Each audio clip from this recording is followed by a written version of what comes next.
Welcome મિત્રો, આપનું સ્વાગત છે બાયોલોજી ઇઝી ટુ લર્ન ચેનલમાં. હું છું ચિરાયુ ત્રિવેદી.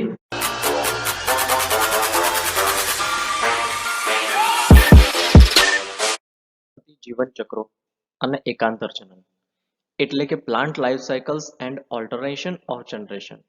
એકાંતર જનનની ચર્ચા આપણે શરૂઆતમાં પણ કરી ચૂક્યા હતા, પણ અત્યારે ફરીથી તેનો વિસ્તારપૂર્વક આપણે અભ્યાસ કરવાનો છે, તો આ વિડીયોને અંત સુધી જરૂરથી જોશો. વિવિધ વનસ્પતિમાં જીવનચક્રો અને એકાંતર જનન. વનસ્પતિઓમાં એકકીય અને દ્વિકીય એમ બંને કોષો સમવિભાજનથી વિભાજન પામી શકે છે. એકકીય કોષોનું પણ સમવિભાજન થઈ શકે અને દ્વિકીય કોષોનું પણ સમવિભાજન થઈ શકે છે. તો આ ક્ષમતાને કારણે વિવિધ વનસ્પતિક દેહોનું નિર્માણ થાય છે. એટલે કે કેટલાક વનસ્પતિક દેહ એકકીય બને છે, જ્યારે કેટલાક વનસ્પતિ દેહ દ્વિકીય બને છે. તો જે વનસ્પતિ દેહ એકકીય છે તે હંમેશા સમવિભાજન દ્વારા જન્યુઓ ઉત્પન્ન કરવાનું કાર્ય કરશે. કે જે વનસ્પતિની પ્લોઇડી એકકીય છે, તો તેઓ જો સમવિભાજન કરશે તો એ સમવિભાજનથી એ એકકીય જન્યુઓનું નિર્માણ કરશે. કારણ કે વનસ્પતિ પોતે જ એકકીય છે, તો એ માત્ર સમવિભાજન જ કરી શકશે, અને એનો જે વનસ્પતિ દેહ છે એ જન્યુજનકનું પ્રતિનિધિત્વ કરતા હોય છે. ફલનને અનુસરીને ફલિતાંડ પણ સમવિભાજનથી વિભાજિત થઈ અને દ્વિકીય બીજાણુજનક વનસ્પતિ દેહ ઉત્પન્ન કરશે. દ્વિકીય વનસ્પતિ દેહ જે છે એ દ્વિકીય વનસ્પતિ દેહ એટલે કે 2n એના દ્વારા હંમેશા અર્ધીકરણથી એકકીય બીજાણુઓ ઉદ્ભવે છે. એટલે કે દ્વિકીય વનસ્પતિ છે તો એમાં અર્ધીકરણની પ્રક્રિયા થશે. હવે બીજાણુઓ અને જન્યુઓ હંમેશા કેવા જોવા મળે? એકકીય. તો એકકીય દ્વિકીયમાંથી એકકીય બીજાણુઓનું નિર્માણ કરવા માટે તે અર્ધીકરણની પ્રક્રિયાનો સહારો લેશે.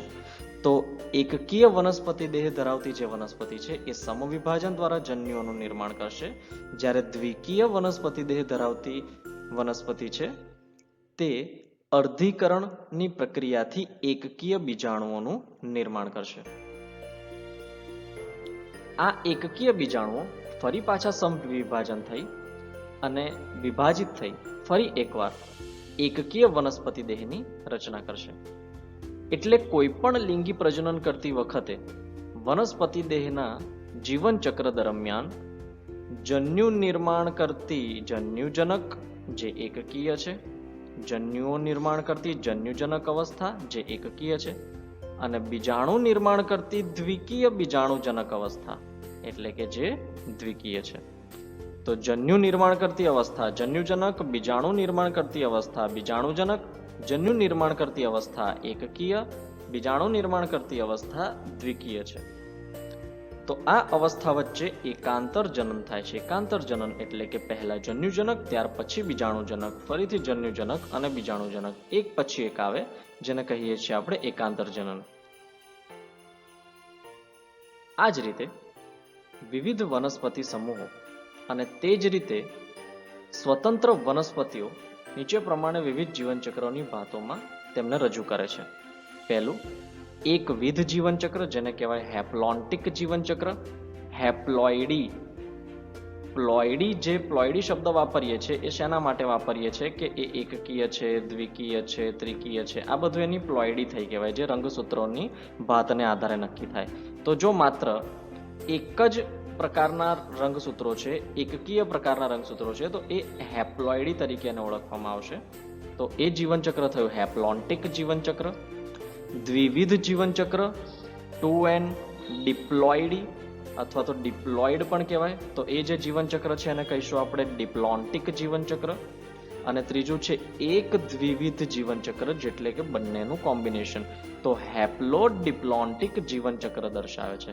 તો આ ત્રણ પ્રકારની જીવનચક્રની ભાત છે: એકવિધ, દ્વિવિધ અને એક દ્વિવિધ. હેપ્લોન્ટિક, ડિપ્લોન્ટિક અને હેપ્લોડિપ્લોન્ટિક.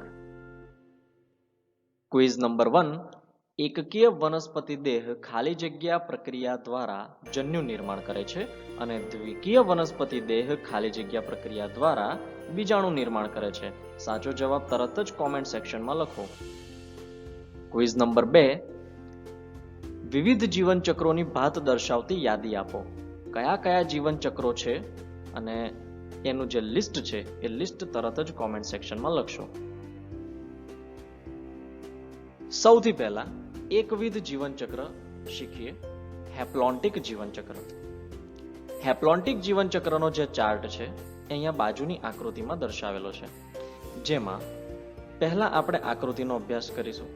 એ જે ચાર્ટ છે તેનો એકવિધ જીવનચક્ર છે, તેમાં અહીંયા શરૂઆત કરીએ આપણે ફલિતાંડથી. તો ફલિતાંડ જે છે એ દ્વિકીય છે, પણ એ તબક્કો બહુ લાંબા સમય સુધી ટકતો નથી અને તરત જ એ અર્ધીકરણ કરી અને બીજાણુઓ નિર્માણ કરવાની પ્રક્રિયા શરૂ કરી દે છે. હવે બીજાણુઓ નિર્માણ કરતી જે પ્રક્રિયા છે એ જન્યુજનક છે, એટલે કે એકકીય અવસ્થા છે. એ જન્યુજનક અવસ્થા ફરીથી પાછું જન્યુજનનની પ્રક્રિયા કરશે, એટલે કે જન્યુઓનું નિર્માણ કરશે અને તે યુગ્મક બનાવશે. યુગ્મક એટલે કે જોડ, અને ત્યાર પછી ફરીથી પાછું ફલિતાંડ બનશે. તો અહીંયા જે જન્યુજનક અવસ્થા છે એ જન્યુજનક અવસ્થા પ્રભાવી છે અને સ્વતંત્ર છે, અને બીજાણુજનક અવસ્થા જે છે એ જન્યુજનક ઉપર આધારિત છે. બીજાણુજનક પેઢી એક કોષીય ફલિતાંડ દ્વારા રજૂ થાય છે. તે મુક્તજીવી બીજાણુજનક નથી અને ફલિતાંડમાં અર્ધીકરણ થવાના પરિણામે એકકીય બીજાણુઓનું નિર્માણ થાય. અહીંયા બાજુની આકૃતિમાં આપણે જોયું કે ફલિતાંડ જે છે એ ફલિતાંડમાં જે અર્ધીકરણ થયું છે એના કારણે એકકીય બીજાણુઓનું નિર્માણ થયું છે, અને એકકીય બીજાણુઓ સમવિભાજનની પ્રક્રિયાથી સમવિભાજિત થઈ અને જન્યુજનકનું નિર્માણ કરે છે. એટલે કે પહેલા બીજાણુજનક અર્ધીકરણની પ્રક્રિયા કરશે, બીજાણુઓનું નિર્માણ કરશે, બીજાણુઓ સમવિભાજન કરશે અને જન્યુજનકનું નિર્માણ કરશે. આવી વનસ્પતિમાં મુક્તજીવી જન્યુજનક એ પ્રભાવી પ્રકાશ સંશ્લેષી તબક્કો છે. એટલે અહીંયા મુખ્ય તબક્કા તરીકે કોનો સમાવેશ થયો? જન્યુજનક અવસ્થાનો સમાવેશ થયો. આ પ્રકારના જીવનચક્રને એકવિધ જીવનચક્ર તરીકે ઓળખવામાં આવે છે, એટલે કે હેપ્લોન્ટિક પ્રકારનું જીવનચક્ર. ઉદાહરણ તરીકે વોલ્વોક્સ, સ્પાયરોગાયરા આવી ઘણી લીલ અને ક્લેમિડોમોનાસની કેટલીક જાતિઓ તેમના જીવનચક્રની આવી ભાત રજૂ કરે છે. તો આ તેના ઉદાહરણો છે. વોલ્વોક્સ, સ્પાયરોગાયરા જેવી ઘણી લીલ અને ક્લેમિડોમોનાસની કેટલીક જાતિ એ તેમના જીવનચક્રની આ પ્રકારની ભાત રજૂ કરતા જોવા મળે છે. Quiz number 3. એકવિધ જીવનચક્ર દર્શાવતી વનસ્પતિના ઉદાહરણ આપો. કઈ વનસ્પતિ એકવિધ જીવનચક્ર દર્શાવે છે તે તરત જ કોમેન્ટ સેક્શનમાં લખશો.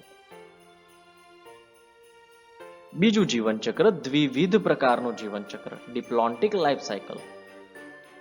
તો જે એકવિધ જીવનચક્ર છે તેના કરતા સંપૂર્ણ વિપરીત એટલે કે ઉલટું જોવા મળતું જીવનચક્ર એ છે દ્વિવિધ જીવનચક્ર. અહીંયા બીજાણુજનક અવસ્થા જે છે, જેમાં ફલિતાંડનું નિર્માણ થાય છે, એ ફલિતાંડનું નિર્માણ થયા પછી તે પોતે સ્વતંત્ર, પ્રભાવી અને મુક્ત જીવી છે, અને તે અર્ધીકરણની પ્રક્રિયાથી જન્યુઓનું નિર્માણ કરશે. અને જન્યુજનક અવસ્થા લાંબો સમય ટકતી નથી, તરત જ જન્યુજનનની પ્રક્રિયા થાય અને ફરીથી પાછું એ ફલિતાંડ બનાવી અને બીજાણુજનકની પ્રક્રિયા હાથ ધરે છે. તો અહીંયા દ્વિવિધ જીવનચક્રમાં દ્વિકીય તબક્કો જે છે એ પ્રભાવી અને મુખ્ય છે, એટલે કે બીજાણુજનક તબક્કો જે છે એ સૌથી વધુ પ્રભાવી, પ્રકાશ સંશ્લેષી અને મુક્ત છે. બીજા પ્રકાર કે જેમાં દ્વિકીય બીજાણુજનક એ પ્રભાવી છે, પ્રકાશ સંશ્લેષી અને સ્વતંત્ર તબક્કા તરીકે વર્તે છે, અને જન્યુજનક તબક્કો છે એ એકલ કે પછી થોડાક કોષીય એકકીય જન્યુઓ દ્વારા રજૂ થાય છે. આ પ્રકારનું જીવનચક્ર એ દ્વિવિધ જીવનચક્ર તરીકે ઓળખવામાં આવે છે. દ્વિવિધ એટલે કે ડિપ્લોન્ટિક પ્રકારનું જીવનચક્ર. બધી બીજધારી, દાખલા તરીકે અનાવૃત કે આવૃત બીજધારી વનસ્પતિઓ આ ભાતને અનુસરે છે.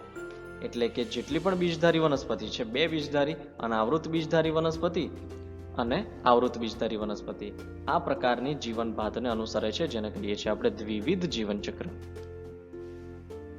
આવૃત અને અનાવૃત બીજધારી પ્રકારની વનસ્પતિઓમાં કઈ જીવનચક્ર ભાત જોવા મળે છે? સાચો જવાબ તરત જ કોમેન્ટ સેક્શનમાં લખશો. ત્રીજો જીવનચક્રનો પ્રકાર એક દ્વિવિધ જીવનચક્ર, હેપ્લોડિપ્લોન્ટિક જીવનચક્ર, જે બંને પ્રકારના જીવનચક્ર દર્શાવે છે. આ અભ્યાસ કરતા પહેલા મિત્રો ફરીથી થોડુંક રિમાઇન્ડ કરી દઈએ તો તમને આ ટોપિક ઝડપથી સમજાઈ જશે કે જે એકવિધ જીવનચક્ર હતું એ લીલ પ્રકારની વનસ્પતિમાં જોવા મળતું હતું.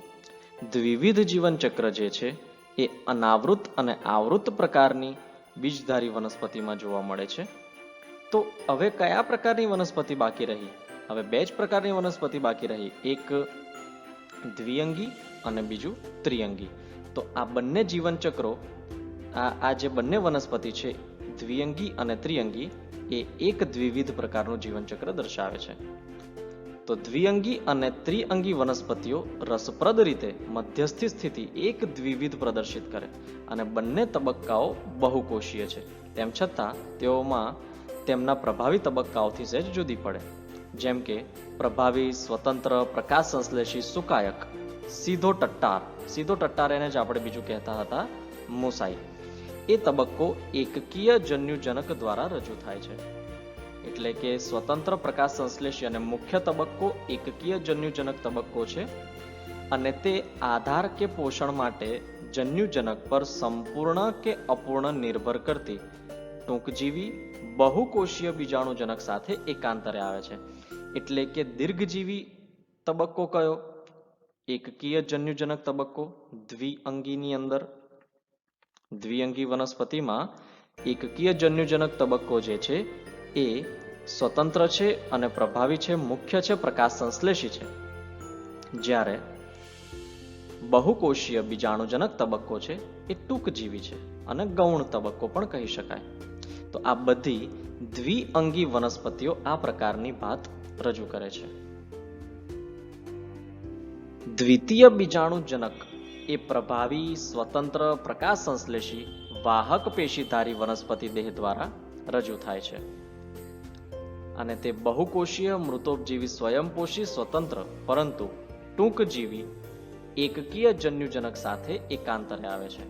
તો અહીંયા વાહક પેશીધારી વનસ્પતિ જે ત્રિઅંગી વનસ્પતિ છે એ ત્રિઅંગી વનસ્પતિમાં બીજાણુજનક તબક્કો સ્વતંત્ર, પ્રભાવી, પ્રકાશ સંશ્લેષી અને મુખ્ય તબક્કો છે, જ્યારે એકકીય જન્યુજનક તબક્કો જે છે તે ટૂંકજીવી અને ગૌણ તબક્કો છે. આવી ભાત એક દ્વિવિધ જીવન ચક્ર તરીકે ઓળખાય છે. બધી જ ત્રિઅંગી વનસ્પતિઓ આ પ્રકારની ભાત પ્રદર્શિત કરે છે.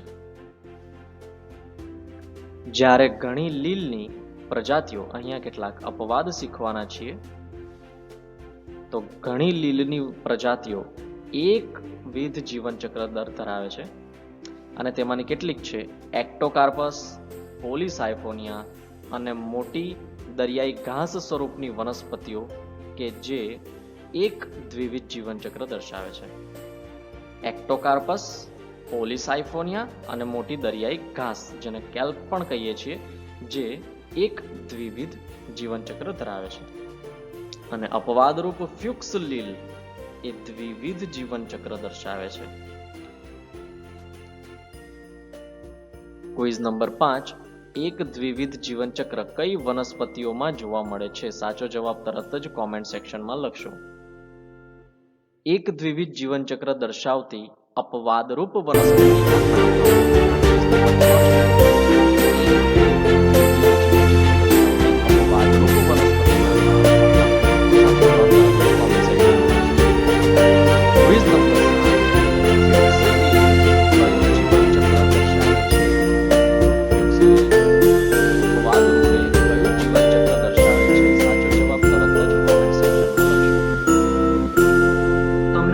પસંદ પડ્યો હોય તો મારી ચેનલને લાઈક કરો, શેર કરો અને સબસ્ક્રાઇબ કરો.